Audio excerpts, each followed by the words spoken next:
RS Podcast. RS Podcast. Audiovisuel et entrepreneuriat.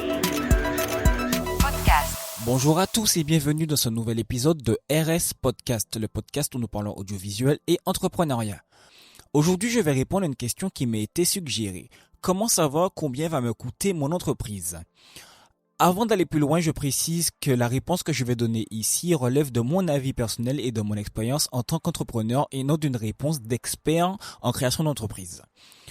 Comment savoir combien va me coûter mon entreprise ? C'est l'une des premières questions qu'on se pose lorsqu'on est en phase de création. Forcément, il n'y a pas de réponse universelle car chaque entreprise est différente. Néanmoins, il y a des outils et des méthodes assez simples pour évaluer le coût de création d'une entreprise. Mon astuce pour évaluer tout ça, c'est de séparer les investissements en deux catégories. Tout d'abord, les investissements principaux et ensuite les investissements secondaires. Par exemple, dans les investissements principaux, on peut retrouver la location ou l'achat d'un local commercial, le système informatique ou par exemple dans le cadre d'une activité d'achat-revente, la marchandise.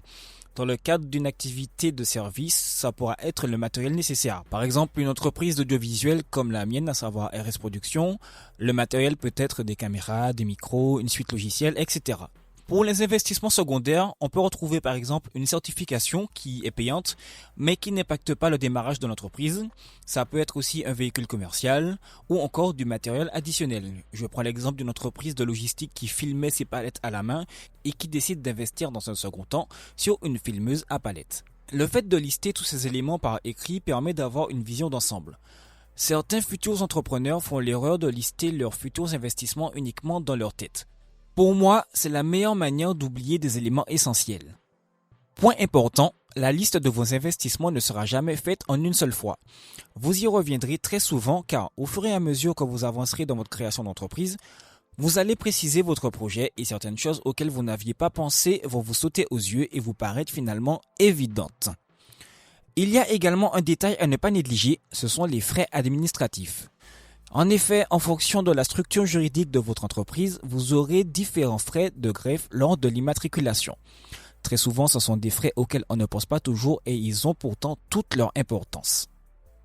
Enfin, le dernier élément qui rentre en compte dans les coûts de lancement, il s'agit du capital social. Alors là, il n'y a pas vraiment de règle pour définir le capital social. L'une des choses à savoir, c'est que plus votre capital est important, plus votre entreprise gagne en crédibilité. À vous donc d'estimer quel sera le montant du capital de votre entreprise. On pourrait encore dire énormément de choses sur la façon d'évaluer les coûts de création d'une entreprise. Mais encore une fois, les éléments que je vous présente ici viennent de mon expérience personnelle en tant qu'entrepreneur et des méthodes que j'ai pu appliquer pour évaluer mes coûts de création. Pour terminer, je vous conseille un outil très intéressant pour structurer votre projet d'entreprise. Je l'ai moi-même utilisé. Il s'agit du Business Model Canvas. C'est un business model sous forme de tableau, ce qui facilite la vision d'ensemble de votre projet.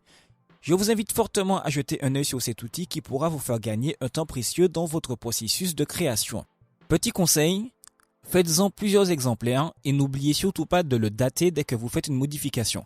Cela vous permettra de suivre l'avancée et l'évolution de votre prochaine entreprise au fur et à mesure que vous travaillerez dessus. J'espère que les quelques conseils que je vous ai apportés ici pourront vous être utiles dans l'élaboration de vos projets d'entreprise. Je vous donne rendez-vous dans un prochain épisode de RS Podcast, le podcast où bien sûr nous parlerons audiovisuel et entrepreneuriat. À bientôt. RS Podcast. RS Podcast. Audiovisuel et entrepreneuriat.